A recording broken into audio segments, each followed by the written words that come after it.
Heboh, tak menyangka kemunculan prajurit handal di tengah malam. Gerombolan KKB kaget setengah mati, ini yang terjadi.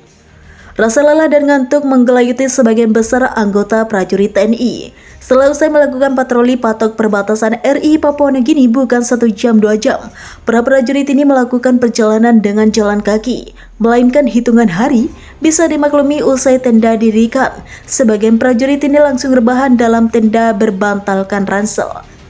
Tenda sengaja didirikan mencorok agak jauh ke dalam dari jalan setapak dan ditutupi dedaunan. Malam kian lengang, terlihat beberapa prajurit tengah berjaga.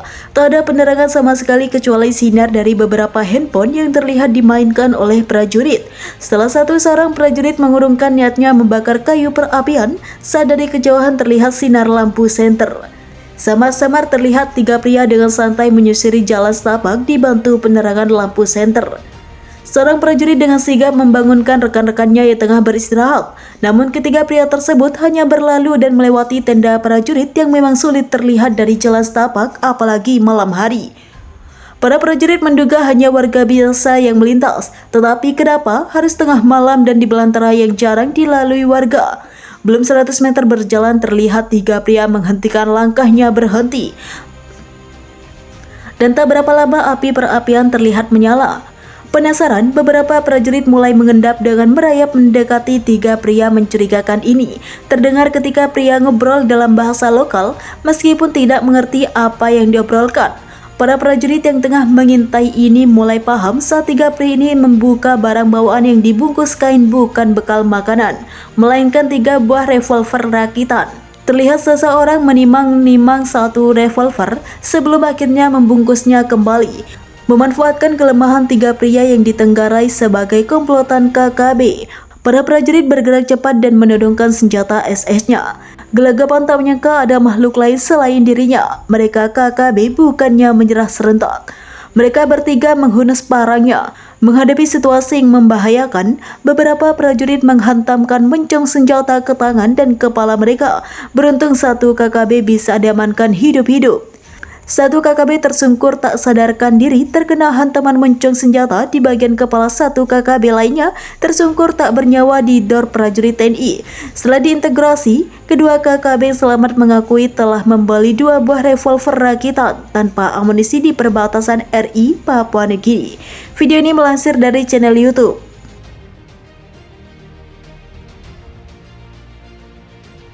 Strategi KKB Papua setelah didesak palsuan TNI Polri, Brigjen JO Sembiring ungkap ini. Kini posisi kelompok kriminal bersenjata pimpinan Egyanus Kogoya kian terdesak. Pasukan gabungan TNI Polri terus berupaya mengepung KKB pimpinan Egyanus Kogoya untuk membebaskan pilot CCR Philip McMartin. Merasa posisinya terdesak, KKB Papua menjadikan masyarakat sebagai tameng hidup atau mencari perlindungan. Dan Rem 172 Karem BWY Brigjen Junta Embos Sembiring mengatakan KKB ini sengaja melakukan aksi agar konsentrasi aparat terbagi-bagi, tidak hanya fokus mencari Egyanus Kogoya dan sengaja memutarbalikan fakta. KKB pimpinan Egyanus Kogoya kini menyebar pasukannya untuk memecah konsentrasi aparat keamanan. Ini dilakukan di tengah upaya pembebasan pilot CCR Philip McMartin oleh Egyanus Kogoya dan pasukannya di Kabupaten Enduga, Papua Tengah. Egyanus Kogoya disebut menyebar anggotanya ke Kabupaten Yahukimu untuk melancarkan teror. Terbukti, 2 warga sipil tewas ditembak di Dekai, ibu kota Yahukimu beberapa hari lalu. Sembiring mengatakan pencarian pilot masih berlangsung dalam berkolaborasi dengan semua pihak.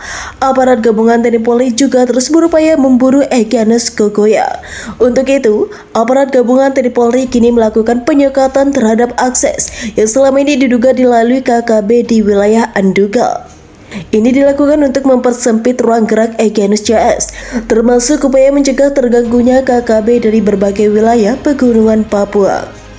Kita juga melakukan komunikasi sosial dan pembinaan teritorial serta penyelidikan dari kepolisian di beberapa wilayah yang pernah menjadi persinggahan KKB Egyanus Kogoya, ujarnya. Anggota KKB Enduga Yotam Boyangge tembak warga Yahukimu. Pecatan TNI Yotam Boyangge disebut-sebut sebagai pelaku penembakan yang menewaskan 2 orang di distrik Dekai, Kabupaten Yahukimu, Papua Pegunungan. pada Rabu, 8 Maret 2023 malam. Yotam Bugiangga sebelumnya bertugas di Kompi C, Yonif 756-WMS, lalu kabur membawa satu pucuk senjata laras panjang dan bergabung dengan kelompok kriminal bersenjata. Kapolda Papua Irjen Matius Fakiri menduga kuat pelaku penembakan adalah Yotam Bugiangga atas perintah Egyanus Kogoya, pimpinan KKB di wilayah Kabupaten Enduga. Pelakunya adalah Yotam Bugiangga atas perintah Egyanus Kogoya, ujar Fakiri di Jayapura, Kamis 9 Maret 2023. Yotam bergabung dengan Egyanus Kogoya setelah kabur dari satuannya. Menurut Fakiri, letupan di Yahukimo dilakukan untuk pengalihan isu di tengah penyandaran pilot Susi Air, Kapten Philip Martin, oleh Egyanus Kogoya dan pasukannya. Yotam diminta melancarkan teror di Yahukimo untuk membantu pergerakan Egyanus Kogoya.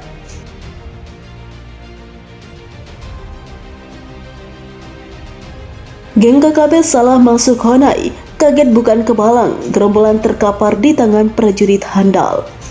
Setelah menjalani pelatihan militer dan bela diri ala KKB selama berbulan-bulan, 3 pemuda KKB terdeteksi mulai turun gunung, kemungkinan untuk menghilangkan kejenuhan setelah berbulan-bulan menjalani aktivitas yang membosankan. Para pemuda tanggung ini belum menyadari dari awal direkrut KKB sampai aktivitas kesehariannya di kandang KKB sampai saat turun gunung. Pihak berwajib terus memantau melalui beberapa informan yang terpasang di kandang KKB sendiri. Mendapat informasi akurat beberapa personel aparat TNI Polri mulai pun diterjunkan. Terlihat 3 anggota memasuki pasar di salah satu distrik di Papua. Perbedaan mencolok dari gaya ketika pemuda yang telah digembleng KKB ini memudahkan pihak aparat membedakan dengan warga lainnya dengan rasa percaya diri dan teramat tinggi. Ketiga, pemuda KKB mulai menuju kios yang ada di areal pasar tersebut. 2 aparat terlihat mulai mengekor langkah ketiga para pemuda KKB dari kejauhan, memastikan apa yang dilakukan ketiga pemuda tersebut.